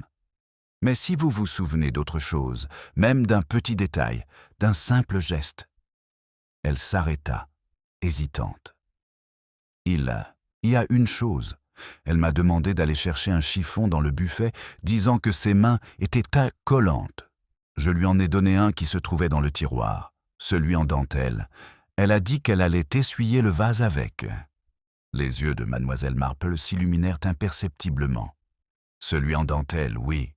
Quelle attention !» Sans un mot, mademoiselle Hartnell se précipita dehors. Le bruit de la porte d'entrée qui se refermait résonna dans la maison comme un point d'exclamation. Lorsque le calme revint dans la pièce, Cradock se tourna vers mademoiselle Marple. « Les mains collantes, dit-il. Cela vous semble-t-il plausible ? » « Oh oui, répondit-elle d'un ton presque mélancolique. Le poison est une substance collante, inspecteur. Il adhère, même après avoir été lavé. Il la regarda fixement. Vous pensez qu'elle a manipulé le poison elle-même? Je pense qu'elle manipulait beaucoup de choses elle-même, surtout ses griefs. Mais quant à savoir si elle a administré son propre remède ou celui de quelqu'un d'autre, cela reste à voir. Le vicaire entra alors, l'air grave.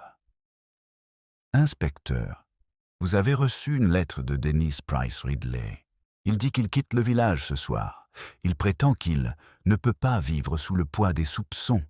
Il l'a laissé à la poste. » Cradock jura doucement. « Ça va mal paraître. Il faut l'arrêter. » Mademoiselle Marple se leva et prit son châle. « Vous le trouverez, inspecteur, sans aucun doute. Mais ce que vous découvrirez pourrait vous troubler davantage que ce que vous perdrez. » Elle se dirigea vers la porte, s'arrêtant seulement pour jeter un dernier regard à la chaise vide où mademoiselle Hartnell était assise. Sur la coudoir, on pouvait voir la légère empreinte d'une main gantée, nette et précise, comme si elle avait été appuyée là délibérément. Dehors, l'air s'était rafraîchi. La cloche de l'église sonna 6 heures. Quelque part au bout de la ruelle, une voiture démarra, cracha, puis s'éloigna dans le bleu qui s'intensifiait. Mademoiselle Marple resta debout à écouter jusqu'à ce que le bruit s'estompe. Le mouchoir en dentelle dans sa poche bruissait faiblement, un murmure de tissu sur tissu, le doux son du secret qui prétendait être l'ordre. Le vrombissement lointain de la voiture se dissipa dans la nuit, laissant derrière lui un silence qui semblait trop prudent. Mademoiselle Marple s'attarda à la porte, l'air vif contre ses joues, et écouta jusqu'à ce que le calme s'installe complètement. Quelque part au-delà des haies, une chouette effraie poussa un cri grave, une note unique et mélancolique qui resta suspendue comme une question. Elle se dirigea vers le chemin qui menait au presbytère, d'un pas lent mais assuré. Dans le bureau du presbytère, l'inspecteur Cradock se tenait près du téléphone, le combiné pendu mollement dans sa main. « Le commissariat a été alerté, » dit-il lorsqu'elle entra. « Ils arrêteront l'autocar avant qu'il ne quitte le prochain village. Mais si le garçon est innocent, c'est une épreuve cruelle. »« La cruauté, » dit mademoiselle Marple en retirant son châle, « est souvent la première victime de l'efficacité. » Cradock esquissa un sourire faible et sans humour. « Vous ne me facilitez jamais la tâche, n'est-ce pas ? » « Je trouve que la vérité l'est rarement, » dit-elle doucement. « Maintenant, mademoiselle Hartnell a-t-elle laissé quelque chose derrière elle lorsqu'elle est partie en trombe ?» Le vicaire, qui faisait les 100 pas avec agitation, s'arrêta net. « Ces gants, dit-il, sur l'accoudoir du fauteuil. » J'étais sur le point de les lui envoyer. Mademoiselle Marple s'approcha du fauteuil. Les gants étaient pas nets et posés là, pâles et doux, en cuir de chevreau fin, plus destinés à la vanité qu'à l'usage. Elle en souleva délicatement un par le poignet. « Il y a de la poudre ici, » observa-t-elle. « Vous voyez comme elle ternit l'éclat, mais je ne pense pas qu'elle provienne de cosmétiques. La texture est plus grossière. » Cradock se pencha pour mieux voir. « Encore de l'arsenic ? Peut-être. Mais je soupçonne que ce résidu raconte une autre histoire. » Elle retourna doucement le gant, révélant une légère décoloration le long du pouce. « De l'oxyde de fer, la marque de quelqu'un qui manipule du polish pour l'argenterie ou de vieux couverts. Notre mademoiselle Hartnell n'est peut-être pas la seule femme à avoir rangé plus que les apparences. » Le vicaire avait l'air perplexe. « Je ne vois pas ce que le polissage a à voir avec le meurtre. »« Oh, beaucoup de choses, » répondit mademoiselle Marple sereinement. « Le désir de brillance, d'éliminer les taches, c'est un instinct qui peut s'étendre bien au-delà de la table à manger. » Cradock fronça les sourcils. « Nous en revenons donc à la respectabilité. Où pourrions-nous en être autrement ?» demanda-t-elle. « C'est le masque le plus fiable. » Ils furent interrompus par le bruit soudain de pas dans le couloir. Madame Clement apparut, le visage pâle, une lettre pliée à la main. « Cela vient d'être glissé sous la porte. C'est pour vous, inspecteur, ou peut-être pour mademoiselle Marple. » Cradock l'ouvrit avec précaution. L'écriture était soignée, délibérée, celle d'une femme. « Je ne peux pas vivre sous votre surveillance. La vérité salira plus d'un nom. Dites à mademoiselle Marple que la dentelle cache ce que le savon ne peut nettoyer. C.H. C.H. murmura Cradock. Clara Hartnell. Le vicaire s'effondra dans un fauteuil. Bon sang, vous ne pensez pas qu'elle est... Mademoiselle Marple était déjà à la porte. Inspecteur, allez chercher votre chapeau. La lettre devait arriver après son départ. Ils trouvèrent son cottage plongé dans l'obscurité, les rideaux tirés. Une légère odeur de gaz s'échappait par le petit interstice sous la porte. Cradock l'ouvrit de force et le souffle d'air froid éteignit le léger sifflement. Mademoiselle Hartnell était assise dans son fauteuil, toujours droite, la tête penchée sur le côté, comme si elle s'était simplement assoupie pendant les prières du soir. Haydock fut appelé, l'air sombre mais pas surpris. Trop fière, celle-là. Ils appelleraient ça de la lâcheté, mais je dirais plutôt de la vanité. Mademoiselle Marple se tenait debout en silence, observant la pièce. Chaque surface brillait, chaque napperon était immaculé. Seule la lueur du feu trahissait la présence de vie, faible, régulière, avec une bouilloire qui mijotait sur la cuisinière comme si elle attendait son retour. Sur la table à côté de la chaise se trouvait un petit cadre en argent. Une photo de Madame Price Ridley, plus jeune, souriant rigidement dans son plus beau col en dentelle. « Elle l'aimait, » dit mademoiselle Marple doucement. « À sa manière. » Cradock eut l'air surpris. « Elle l'aimait ? Je croyais qu'elle ne supportait pas cette femme. »« Ah, pas comme vous ou moi pourrions le concevoir, » dit mademoiselle Marple. « Une forme plus compliquée, l'admiration d'un tyran pour un autre. Elle aspirait à être approuvée, et lorsqu'on le lui refusait, elle essayait d'effacer ce refus. Ce genre de relation est harmonieux jusqu'à ce qu'elle se brise. » Haydock expira. « Alors elle l'a empoisonné, puis elle l'a regretté. » Mademoiselle Marple secoua la tête. « Non, docteur. Mademoiselle Hartnell était bien trop réfléchie pour avoir des regrets, et bien trop craintive pour laisser des aveux écrits sur du papier à lettres. Non, cette fin lui a été imposée, elle ne l'a pas choisie. » Le visage de Cradock s'assombrit. « Vous voulez dire que quelqu'un l'a aidé à mourir. »« Pas aidé, » dit doucement mademoiselle Marple. « À compléter le schéma. Elle se dirigea vers le bureau. Une seule feuille de papier y était posée, son coin humide à l'endroit où une tasse de thé avait été posée. Elle la souleva avec précaution. De légères empreintes marquaient la surface sous les mots visibles. Prenant la bougie sur la cheminée, elle l'inclina jusqu'à ce que l'ombre d'une écriture antérieure se révèle. Elle dit que la dentelle doit être rendue. Elle doit être pure. Je ne peux pas la décevoir. Cradock regarda par-dessus son épaule. Donc, la lettre que nous avons reçue était un faux. Quelqu'un voulait nous faire croire que mademoiselle Hartnell était coupable.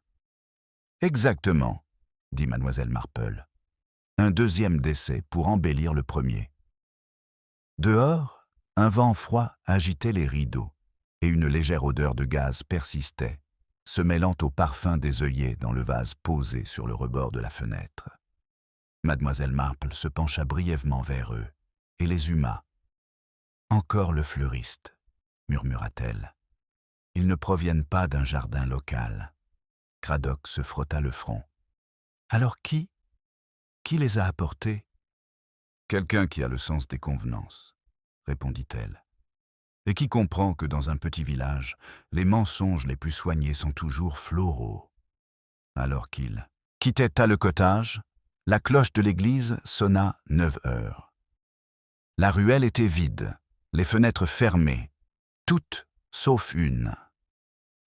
De l'autre côté de la pelouse, une lumière brillait dans le salon du presbytère, alors que les Clément étaient sûrement couchés. Une silhouette bougeait derrière le rideau, celle d'une femme, mince et délibérée. Mademoiselle Marple s'arrêta, plissant légèrement les yeux. « Comme c'est curieux, » murmura-t-elle. La dentelle retrouve une fois de plus sa place légitime. Cradock suivit son regard, l'air perplexe. « Que voyez-vous » Mais elle se dirigeait déjà vers le presbytère, d'un pas assuré, l'air serein, la sérénité de quelqu'un qui avait enfin commencé à voir l'ensemble du motif prendre forme dans le tissage. La faible lueur à la fenêtre du presbytère pulsait comme un battement de cœur dans l'obscurité. Les chaussures de mademoiselle Marple ne faisaient aucun bruit sur l'herbe humide tandis qu'elle traversait la pelouse, l'inspecteur quelques pas derrière elle.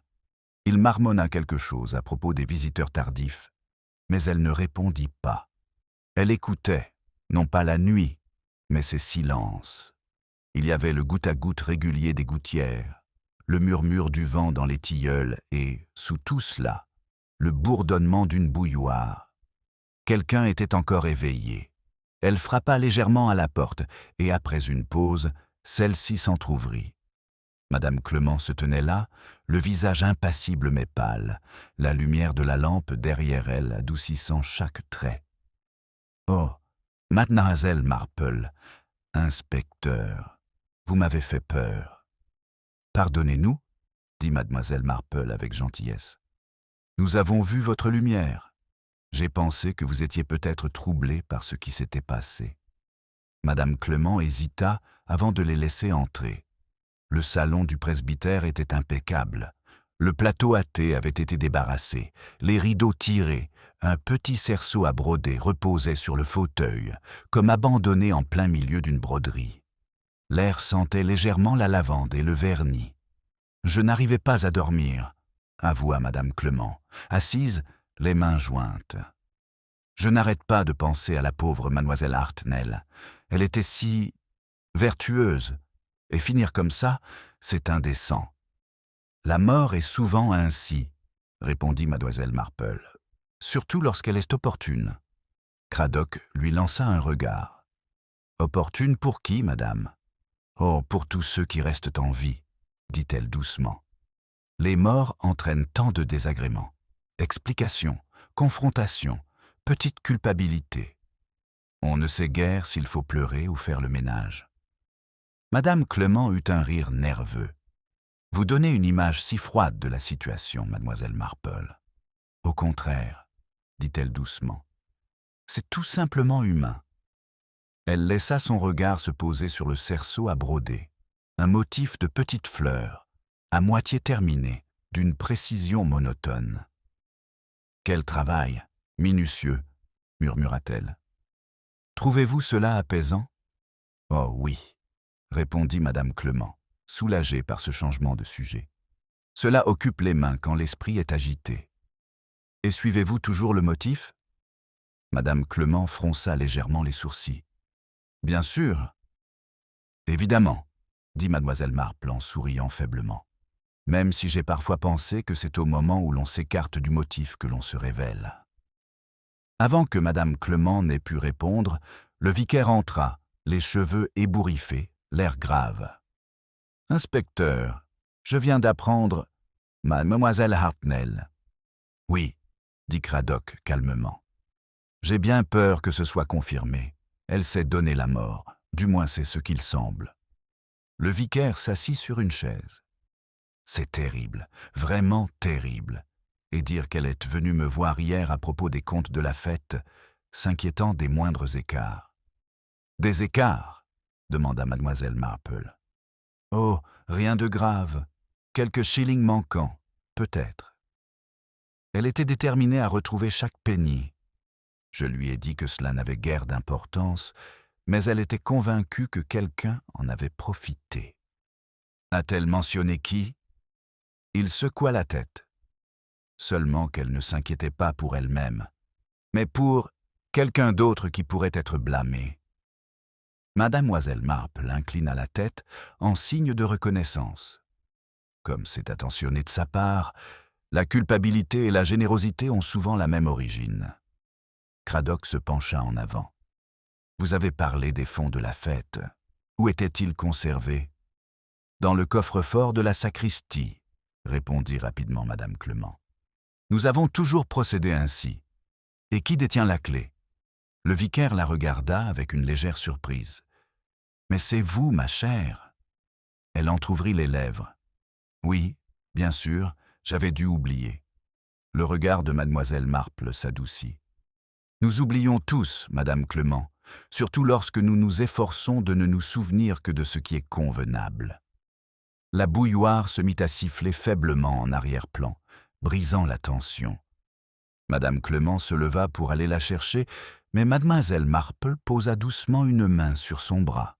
« Permettez-moi, ma chère, il est temps que quelqu'un d'autre prépare le thé. » Elle se dirigea vers la cheminée, souleva la bouilloire et versa le thé. Le liquide était clair et pâle, le genre de thé préparé plus pour la politesse que pour le rafraîchissement. En posant la tasse, son regard se posa sur le tissu plié sur le plateau. De la dentelle, légèrement jaunie, repassée jusqu'à devenir craquante. « Ah !» dit-elle doucement. « Je me demandais où cela avait disparu. » Madame Clement se figea, ses doigts se crispant autour de la tasse de thé. « Il était dans le tiroir, » dit-elle rapidement. « Je l'ai trouvé en rangeant après le dîner. » Mademoiselle Marple lissa la dentelle entre ses doigts. Un léger parfum de carnation y persistait, désormais fané, mais indéniable. « Quelle chance qu'il soit revenu sain et sauf !» dit-elle d'un ton léger. « St. Mary Mead regorge d'objets perdus ces jours-ci. Des bouteilles, des gants, voire des consciences. » Cradock plissa les yeux. « Vous pensez qu'il était ici depuis le début? »« Je pense, » dit mademoiselle Marple en pliant soigneusement le tissu, « que beaucoup de choses ont toujours été ici, inspecteur. Elles étaient simplement cachées sous les bonnes manières. » Le vicaire avait l'air perplexe. « Vous ne pouvez pas croire que ma femme ait quelque chose à voir avec... La voix de mademoiselle Marple était calme, presque triste. « Croire?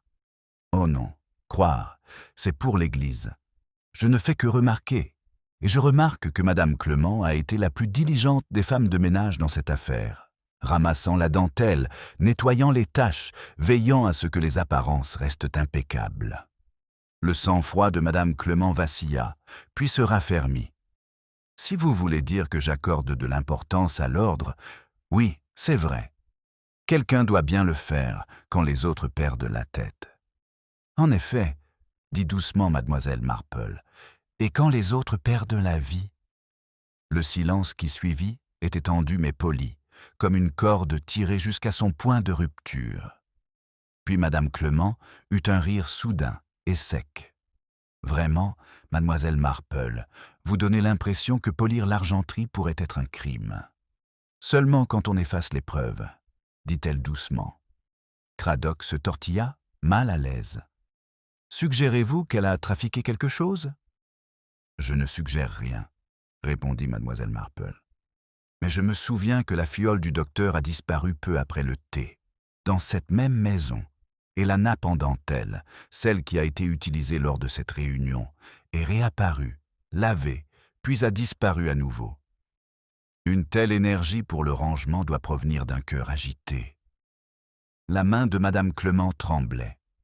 La tasse de thé cliquetait doucement contre sa soucoupe. Son mari se leva, pâle. « Ma chère !» Elle posa la tasse avec une précision soudaine. « C'était un accident, » dit-elle doucement. Tout cela n'était qu'un accident. Cradock se raidit. Qu'est-ce qui était un accident? La voix de madame Clement était désormais ferme, étrangement calme. « La fiole, elle est tombée pendant le thé. Je l'ai ramassée, mais le bouchon s'est détaché. Une partie du contenu s'est renversée sur la nappe. Je ne pensais pas que c'était grave. Je voulais juste nettoyer avant que quelqu'un ne le remarque. » Mademoiselle Marple la regarda avec compassion. « Et après, quand madame Price Ridley est tombée malade, j'ai pensé que s'il trouvait la nappe, il penserait que c'était moi, alors je l'ai lavée. Je ne savais pas que c'était dangereux. Je voulais seulement la nettoyer. » Ses yeux brillèrent. « Et puis, quand elle est morte, mademoiselle Hartnell a dit qu'elle garderait mon secret. Elle a dit que les femmes comme moi ne devaient pas voir leur réputation ruinée à cause d'une erreur. Elle a dit qu'elle arrangerait les choses. » Mademoiselle Marple soupira doucement. « Et elle l'a fait, à sa manière. » Cradock eut l'air bouleversé. « Vous voulez dire que Hartnell a été empoisonné, » termina mademoiselle Marple calmement, « par une dose destinée à l'expiation, pas à la malveillance. La culpabilité de madame Clement a rencontré la vanité de mademoiselle Hartnell, et ensemble, elles ont accompli quelque chose qu'aucune d'elles n'aurait pu faire seule. Une terrible respectabilité. » Le vicaire s'assit lourdement, les mains sur le visage. Les sanglots de madame Clement étaient presque inaudibles, du genre qui finit par briser le décorum. Mademoiselle Marple plia la dentelle et la posa délicatement sur la table. « Vous voyez, inspecteur, dit-elle doucement, la propreté est peut-être proche de la piété, mais c'est une voisine très dangereuse. » Le feu crépita, projetant quelques étincelles contre l'âtre. Dehors, le vent soufflait dans les tilleuls, emportant avec lui le parfum faible et fugace des œillets. La lueur du feu s'éteignit pour ne laisser que des braises, et le silence s'installa comme une fine poussière dans le salon du presbytère. L'horloge sonna 11 heures, un carillon solennel et fatigué qui semblait appartenir à un autre monde, celui d'avant que les révélations ne dépouillent le village de sa distinction. Madame Clement était assise, immobile, les mains jointes sur ses genoux, telle une statue sculptée dans le remords.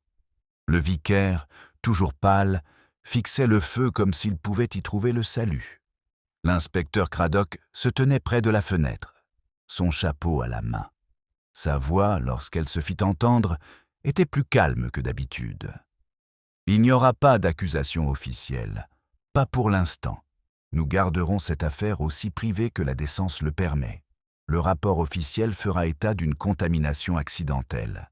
C'est le mieux que je puisse vous offrir. » Mademoiselle Marple inclina la tête, sa gratitude tempérée par la lassitude. « La miséricorde, dit-elle, est souvent la dernière bonté dont la justice se souvient de faire preuve. » Cradock acquiesça, bien que mal à l'aise. « Néanmoins, ajouta-t-il, cela laisse un goût amer. 2 femmes mortes, une autre brisée, tout cela à cause d'un peu de fierté villageoise.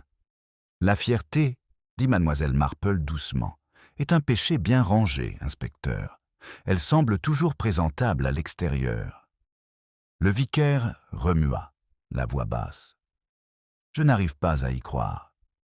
Ma propre femme, me cacher une telle chose.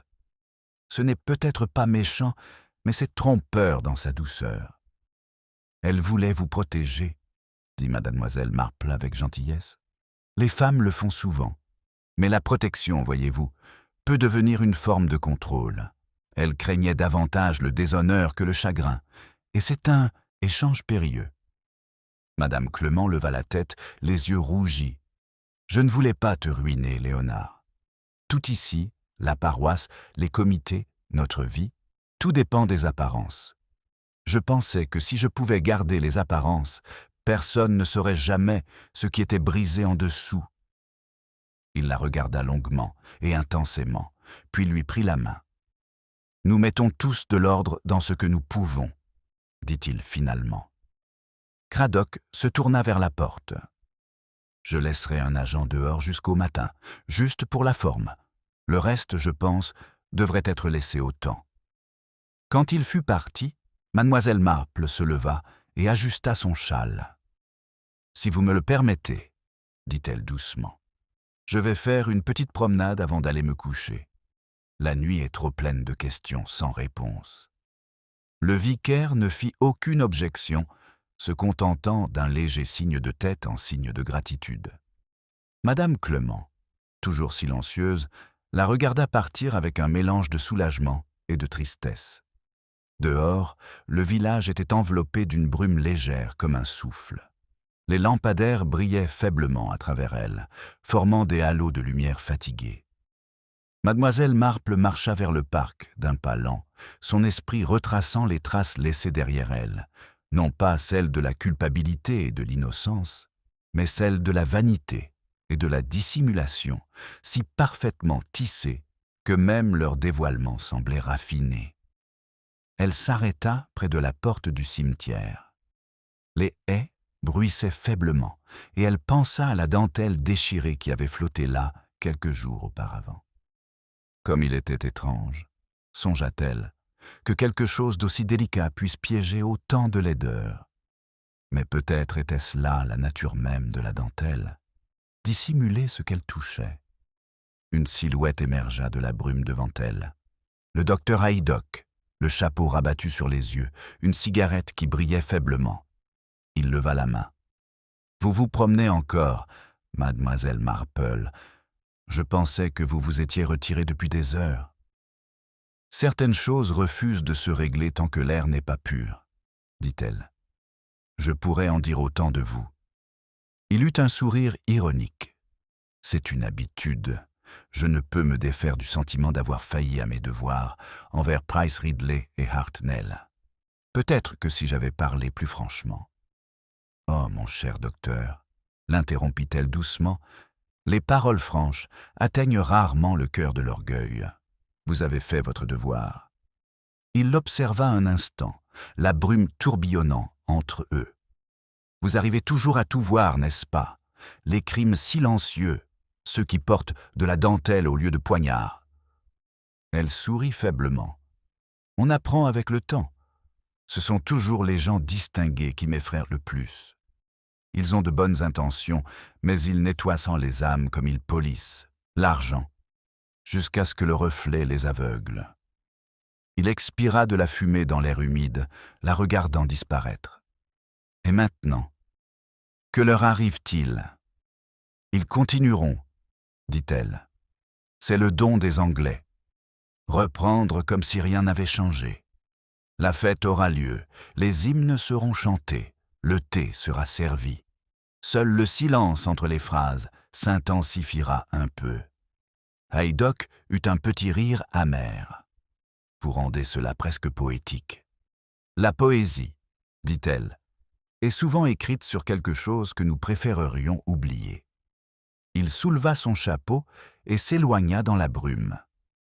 Mademoiselle Marple resta près du portail, écoutant l'écho de ses pas jusqu'à ce qu'ils se dissolvent dans le silence.